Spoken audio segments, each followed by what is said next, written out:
saya Dia Fajirasmi, NIM 079. Saya sebagai pemateri pertama dari kelompok 10. Pada kesempatan kali ini saya akan membahas tentang definisi sistem informasi dan definisi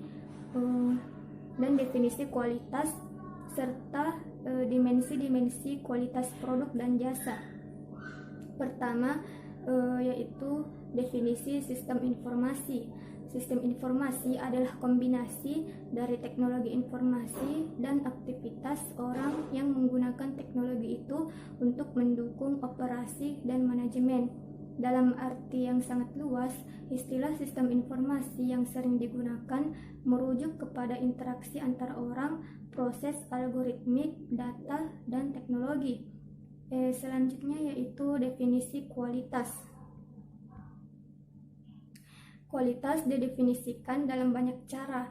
Menurut James Martin, konsultan komputer terkenal, mendeskripsikan kualitas perangkat lunak sebagai tepat waktu, sesuai anggaran, dan memenuhi kebutuhan pemakai. Definisi kualitas yang paling sederhana adalah kesesuaian dengan spesifikasi pelanggan, bukan sejumlah kriteria yang ditetapkan oleh perusahaan.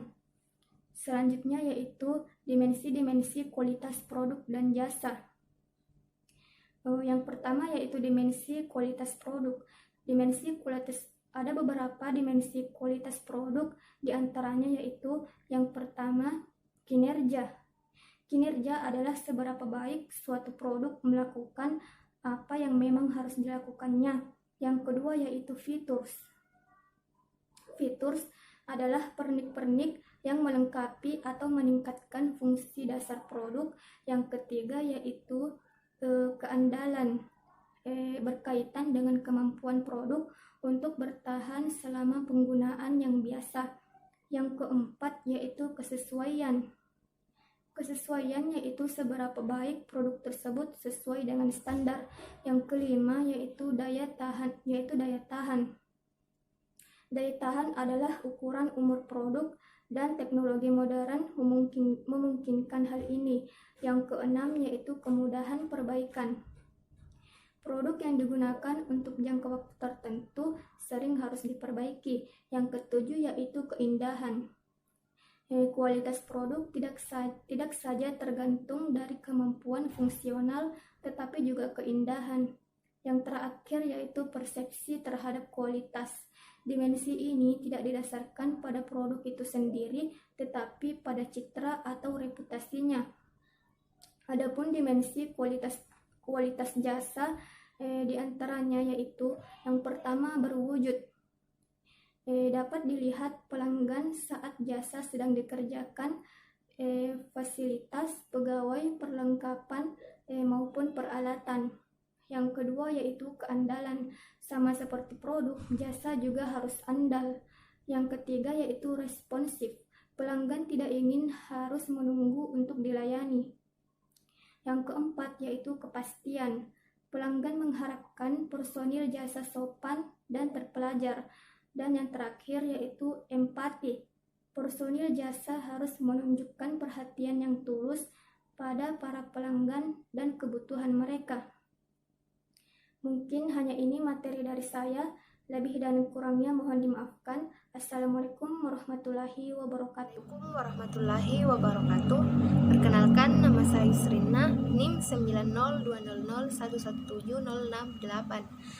Di sini saya akan menjelaskan mengenai TQM, Total Quality Management. Total Quality Management atau TQM adalah strategi manajemen yang ditujukan untuk menanamkan kesadaran kualitas pada semua proses dalam organisasi yang berorientasi pada kepuasan pelanggan. Adapun landasan TQM adalah kualitas didefinisikan oleh pelanggan, yang kedua kualitas dicapai oleh manajemen, yang ketiga kualitas adalah tanggung jawab seluruh perusahaan. Adapun filosofi TQM yaitu pencapaian keunggulan perusahaan secara menyeluruh dalam dimensi produk dan jasa untuk mencegah timbulnya kualitas yang buruk. Penerapan program TQM di perusahaan tentunya dimulai dari pendekatan top down, yaitu dimulai dari CEO dan akhirnya melibatkan semua pihak di perusahaan. Adapun prosesnya yaitu menetapkan budaya kualitas, menetapkan pengawasan manajemen puncak. Selanjutnya, kualitas dan keunggulan kompetitif. Ada kerugian kualitas yang buruk. Yang pertama yaitu kehilangan bisnis. Karena tidak memenuhi standar kualitas dari pelanggan, perusahaan kehilangan bisnis. Pelanggan akan memindahkan pesanannya ke tempat lain. Yang kedua yaitu tuntutan hukum. Karena menghasilkan produk dan menyediakan jasa yang berkualitas buruk, perusahaan berisiko dituntut oleh pelanggan atas kerusakan atau kecelakaan dan harus membayar ganti rugi dan penyesalan yang mahal. Yang ketiga yaitu kehilangan produktivitas. Karena material berkualitas rendah, mesin yang usang dan tidak tepat lagi, dan proses yang tidak efisien dapat menyebabkan para pekerja mencapai tingkat produktivitas yang lebih rendah. Yang keempat yaitu biaya-biaya. Perusahaan mengikuti program manajemen kualitas dengan kesadaran penuh bahwa ada biaya yang timbul. Biaya ini terbagi dalam 3 kategori. Yang pertama yaitu biaya kegagalan, biaya yang terjadi karena kualitas buruk. Yang kedua ada biaya penilaian, yaitu biaya pemeriksaan kualitas di pabrik. Yang ketiga ada biaya pencegahan. Baik, itulah tadi materi yang sempat saya bawakan. Sekian, wassalamualaikum warahmatullahi wabarakatuh. Bismillahirrahmanirrahim. Perkenalkan, nama saya Faisal Muhammad, NIM 90.2017 Di sini saya selaku pemateri keempat akan membahas terkait keuntungan kualitas yang baik. Di sini kualitas baik meningkatkan penjualan biaya yang rendah, agar dimana gabungan kedua penghasilan, profitabilitas dan pertumbuhan. Di sini ada hubungan dalam model ini adalah sebagai berikut. Yang pertama yaitu pasar yang dinilai oleh industri mencakupi pelanggan dengan kebutuhan produk jasa tertentu. Sedangkan yang kedua yaitu penelitian pemasaran mengidentifikasi kebutuhan tersebut dan mendefinisikan dalam hal kualitas. Sedangkan yang ketiga yaitu pelanggan menganggap produk dan jasa perusahaan lebih berkualitas dari persaingan. Yang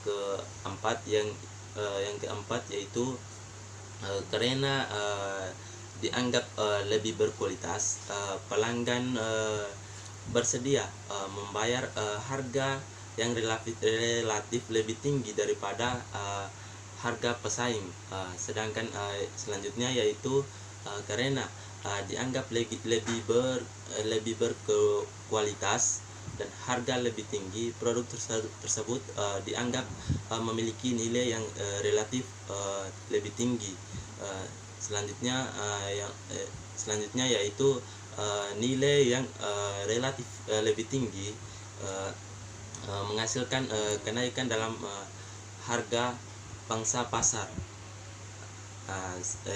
Yang selanjutnya yaitu berkat program kualitas. Berkat program kualitas di sini yaitu perusahaan dapat mengikuti spesifikasi pelanggan lebih baik dari pesaing-pesaing yang lain.